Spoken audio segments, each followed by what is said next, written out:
E aí, pessoal, tudo bem? Hoje eu vim aqui para falar de como que foi minha experiência sendo um designer que veio da Amazônia, que veio de Manaus, a capital do Amazonas. Bom, eu nasci no Amazonas e sempre estudei em colégio público e nasci na periferia. E em algum momento o meu pai ele foi demitido de uma empresa, aí ele recebeu aquela rescisão e ele decidiu comprar um computador. Ele já gostava de tecnologia e ele decidiu comprar o computador porque ele entendia que aquilo, de alguma forma, na cabeça dele, seria interessante, sei lá, ia ser bom para mim, para o meu aprendizado, era o futuro, era alguma coisa que ele vislumbrava. Ele sempre gostou de tecnologia, de coisas futurísticas e etc. E aí ele comprou esse computador, ele comprou uma impressora e comprou uma máquina de copiar. E ele pediu para que eu aprendesse, ele me ensinou o Windows, o Office, Word, Excel, essas coisas. E ele falou: Olha, vamos tentar fazer aqui uma reprografia. A gente faz cartão de visita, imprime algumas coisas, tira cópia.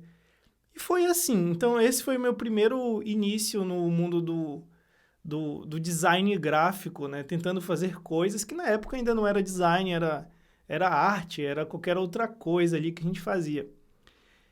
E eu fiquei fascinado com aquilo. Mas o que realmente tocou no meu coração naquela época foi a internet. Então, naquela época, meu pai foi e contratou um provedor chamado American Online. E quando eu ouvi aquele barulhinho da internet, internet de escada, era um barulhinho muito estranho de telefone, uma coisa eletrônica. E tinha um bonecozinho do logotipo da American Online correndo. Aquilo ali me deixou fascinado. E quando a gente entrava naquelas páginas dos sites, eu falei, caraca, que coisa legal. Tipo, tem muita informação aqui. E antes, nessa época, qualquer coisa que eu queria ver, eu tinha que ir numa banca de revista. E eu adorava ir em banca de revista, eu adorava ter notícias, eu adorava ver mangás, animes, HQ, revista de coisas diferentes que tinha no resto do mundo. E eu morava no interior do Brasil ali, né? Num lugar isolado. A gente nunca tinha viajado, nunca tinha saído. Eu nunca tinha saído do Amazonas. Eu só fui ter minha primeira viagem fora do estado, eu já tinha 23 anos. E essa é a realidade até hoje da maioria das pessoas que vivem ali. Então, eu me apaixonei pela internet e comecei a pesquisar na época como é que eu faria para trabalhar com internet. Eu gostava de ficar tentando fazer sites e eu lembro que tinha blog, fotolog, tinha umas coisas assim, eu ficava tentando fazer aquelas páginas e era tudo muito arcaico, mas eu gostava de fazer aquilo. Eu ficava horas brincando ali, tentando fazer alguma coisa. E eu pensei, bom, se eu já estou fazendo isso há muitas vezes e ninguém está me pedindo e eu sinto prazer fazendo isso, então eu acho que é isso que eu quero para minha vida. E, e também veio na minha cabeça que um dia eu poderia trabalhar de casa, porque eu lembro que tinha o desenho do 101 Dálmatas, que passava na TV Cruz, era um desenho da Disney. E no desenho do 101 Dálmatas, o dono dos Dálmatas, ele era um programador de videogame, ele fazia games. Ele trabalhava de casa no computador. Então me veio à cabeça que eu poderia trabalhar de casa. E não precisava sair de casa, ir para uma empresa, ter que ficar tudo pronto e ter que interagir com muitas pessoas todo dia, passar por um corredor cheio de funcionários. Eu nunca gostei disso, assim como eu nunca gostei de ir para a escola. Eu sempre fui uma pessoa mais tímida, então ter que interagir com um número muito grande de pessoas era muito cansativo para mim. E eu pensei, bom, então eu posso fazer sites, eu posso ter uma independência, eu posso trabalhar de casa, eu posso morar onde eu quiser. E isso eu tinha mais ou menos entre 12 e 13 anos. E aí eu lembro que a professora até pediu para fazer uma redação de qual profissão que eu queria seguir. E eu escrevi naquela época que eu queria ser um webmaster. Era um termo que se usava na época, né? Isso aí, eu não lembro quantos anos, que ano que era, nem quantos anos eu tinha. Mas devia ser entre os 12 e 13 aí. Mas enfim, eu decidi seguir nessa profissão. Mas eu não sabia das dificuldades que eu ia ter pela frente, porque eu ainda estava no ensino, acho que era fundamental, não era nem o médio. E eu só comecei, e eu continuei brincando no computador até chegar nos meus 17 anos, que eu já tinha uma clareza um pouco maior do que eu queria fazer. Mas foi nos meus 18 anos, quando eu tinha que decidir qual faculdade eu iria cursar, que eu realmente fui atrás disso. E aí eu queria fazer uma faculdade que eu pudesse fazer site. Na minha cabeça era só isso, eu quero fazer sites. Eu quero passar meus dias fazendo isso porque é um negócio que eu gosto. Mas eu também gostava de animação, eu gostava de games, eu gostava de coisas que eu pudesse fazer no computador. Coisas criativas. E aí eu fui pesquisar qual faculdade que existia que poderia me ajudar a fazer um site. E antes disso, só voltando um pouco na história, eu fiz um curso que era programador web básico, onde eu aprendi um pouco de HTML, CSS, aprendi algumas coisas sobre como criar um website, né? Na parte mais técnica. Beleza, então eu já tinha algum conhecimento sobre isso. Quando eu fui para escolher a faculdade, eu descobri que existia uma profissão, uma academia chamada design. E eu li a ementa e falei, bom, é isso. Lá ensinava sobre como construir um jogo, um jogo eletrônico, como construir um site, como fazer uma animação, todas as coisas que eu já imaginava fazer no computador e que eu achava muito legal. E foi o curso de design com ênfase em interfaces digitais. Então a gente aprendia tudo que era para o digital. Aprendemos também coisas sobre design gráfico. Nós fazíamos modelagem à mão, depois fazíamos modelagem no computador 3D. Nós fazíamos muitas coisas assim, desenho técnico, que era tudo à mão mesmo. E depois a gente tinha aulas que era para transferir esse conhecimento para algo no eletrônico. Então tudo bem.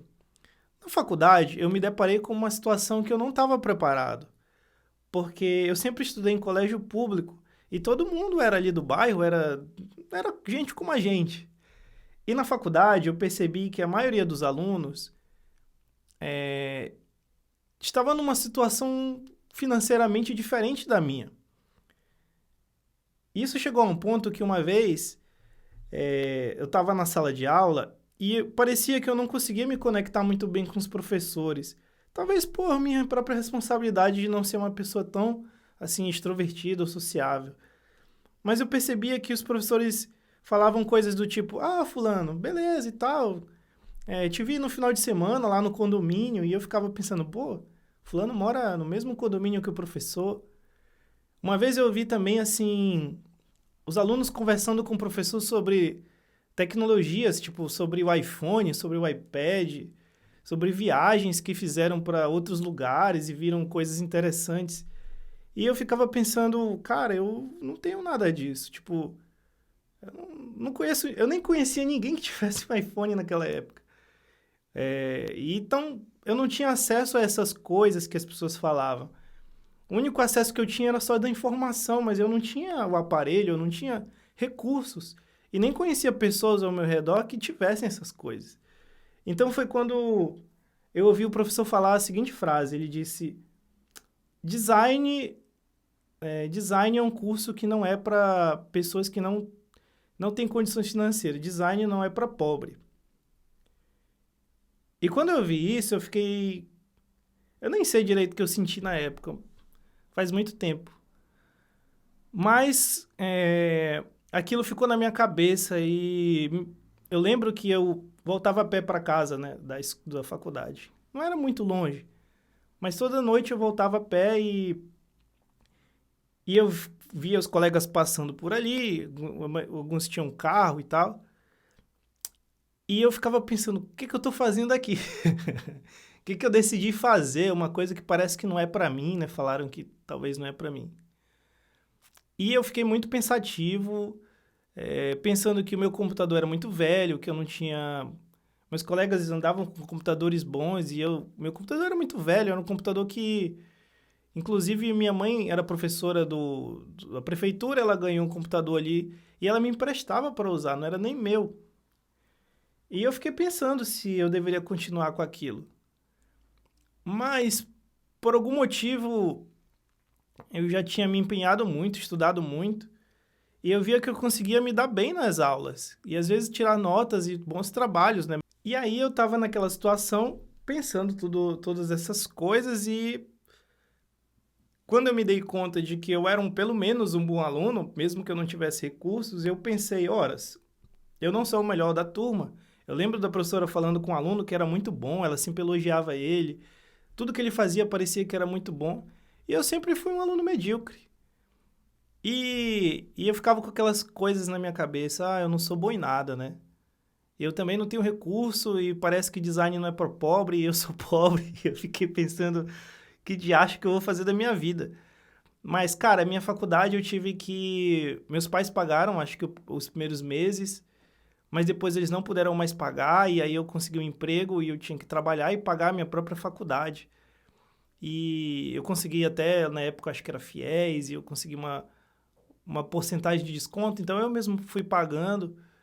E eu já tinha avançado tanto que eu pensei, não dá para voltar atrás. Já tô aqui, já eu tenho que fazer esse negócio dar certo. Eu acho que era isso que passava na minha cabeça. E eu continuei. E aí depois eu fui trabalhar com design gráfico. Trabalhei em uma empresa de reprografia, depois fui para uma outra que era um inferno trabalhar na reprografia, foi no centro de Manaus, muito assédio moral, um lugar muito tóxico, sem recursos, horas extras não remuneradas, essas coisas todas, né, que os brasileiros passam. E depois fui trabalhar em um lugar que era uma comunicação visual, que foi muito semelhante. Eu lembro de que eu fazia o design gráfico e eu tive que envelopar carro, que não era para mim eu fazer aquilo, mas pediram para eu fazer. E eu lembro de uma noite eu estar doente, com febre, tendo que estar fazendo hora extra sem receber, e pediram para eu ajudar a envelopar o carro. E aí eu tive, sabe, me abaixar ali, sentar na calçada para passar um negócio que aquecia o plástico para poder colar o adesivo no carro, né? E tava chuviscando e eu fiquei ali pensando naquela noite de novo, o que que eu tô fazendo aqui? Mas eu precisava daquele emprego. E, e eu continuei, depois eu fui trabalhar numa reprografia, que era péssimo. Trabalhando lá, eu lembro que minha avó faleceu uma época, e eu falei pro meu chefe, falei, cara, minha avó faleceu, eu preciso ir lá, vai ter o velório. Aí ele falou, vem cá, vem aqui na minha sala. Aí me chamou, fui lá, e ele perguntou assim, por que que você quer ir lá? Aí eu falei, porque é minha avó, é importante pra mim. Aí ele disse, mas você não pode fazer mais nada. Ele não queria que eu fosse, cara, que eu saísse do meu trabalho. E eu passava, o meu trabalho era basicamente ficar fazendo design gráfico, layouts para promover as aulas, os cursos e também era para ficar editando, como chama? Nem lembro mais o nome. Editando, como é que é o nome daquele negócio? Apostilas. Ficava diagramando apostilas. Eu passava o dia fazendo aquele negócio. E era isso. E beleza. Aí passou os tempos e eu me formei. Chegou o tempo de me formar. Só que antes de me formar, surgiu uma oportunidade quando eu já estava fazendo a minha monografia. E aí, essa oportunidade mudou a minha vida. E para eu conseguir essa oportunidade, eu tive que pensar diferente. Eu tive que me antecipar. Eu tive que ter uma visão estratégica. Que ou por sorte, ou por coincidência, ou por destino, ou por simplesmente uma ação que eu tive, mudou toda a minha vida e me fez hoje estar numa situação que eu nem imaginava que eu poderia chegar, dado a vida que eu tive desde criança, né? Que minha família toda teve. Então, isso aí eu vou deixar para um outro vídeo que eu vou explicar para vocês o que que aconteceu.